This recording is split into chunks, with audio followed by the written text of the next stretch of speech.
Hello बच्चों, अब हम करेंगे question number 7। The adjacent side of a parallelogram is 15 centimetre and 8 centimetre if the distance between the longer side is 4 centimetre and the distance between the shorter side. Same ये diagram कि जैसे हमने question 6 में किया था वैसे ही आपको question number 7 में करना है। अब डायग्राम ये हमने बनाया। अब इसमें देखिए कौन कौन सी वैल्यू कहाँ पे पुट करनी है। कह रहा है adjacent side of a parallelogram are 15 centimetre and 8 centimetre. Adjacent side का मतलब है ए बी और सी डी, ये दोनों क्या हुई आपस में एडजेसेंट साइड हो गई। तो एक साइड को हम 15 सेंटीमीटर मान लेते हैं, एक साइड आपकी 15 सेंटीमीटर हो गई और दूसरी साइड 8 सेंटीमीटर। तो बी सी को हमने 8 सेंटीमीटर मान लिया यहाँ से यहाँ तक की डिस्टेंस।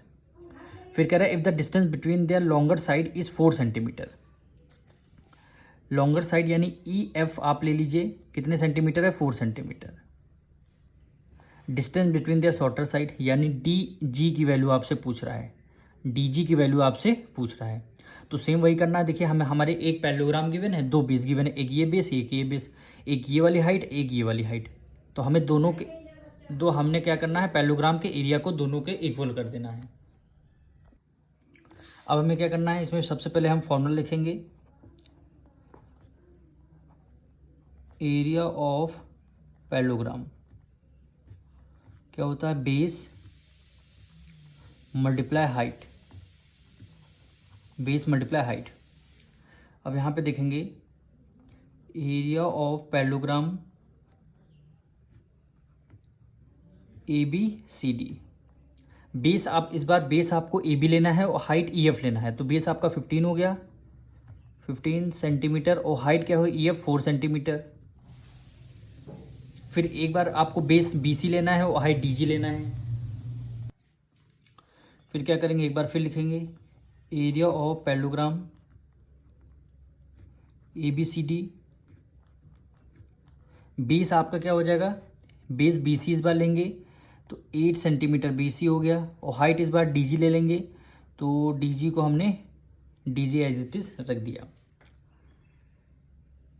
अब दोनों के एरिया हम क्या कर देंगे, इक्वल कर देंगे। क्यों कर देंगे, क्योंकि एक पैरेललोग्राम में दो बेस गिवन है, दो हाइट गिवन है। तो A B C D parallelogram दोनों का नेमिंग है, तो एल एच एस इक्वल हो जाएगा, तो आर एच एस आपका इक्वल हो जाएगा। तो यहाँ पे लिखेंगे 15 सेंटीमीटर मल्टीप्लाई 4 सेंटीमीटर इक्वल हो गया 8 सेंटीमीटर मल्टीप्लाई डी जी। अब डी जी की वैल्यू फाइंड करनी है, तो 15 centimetre multiply 4 centimetre equal to D G. 8 centimetre उधर मल्टीप्लाई में इधर आ जाएगा डिवाइड में, 4 1 4, 4 2 8, 15/2, 15 का हाफ करेंगे 7.5 आएगा, 7.5 सेंटीमीटर। डी जी की वैल्यू हमारी 7.5 सेंटीमीटर आ गई। अब क्वेश्चन में क्या बोला गया था,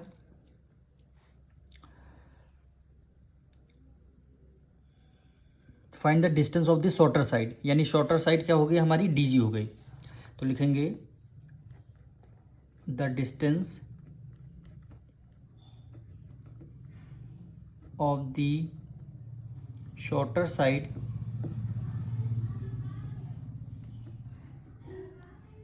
बी 7.5 सेंटीमीटर, 7.5 सेंटीमीटर। यही क्या हो जाएगा, आपका आंसर हो जाएगा।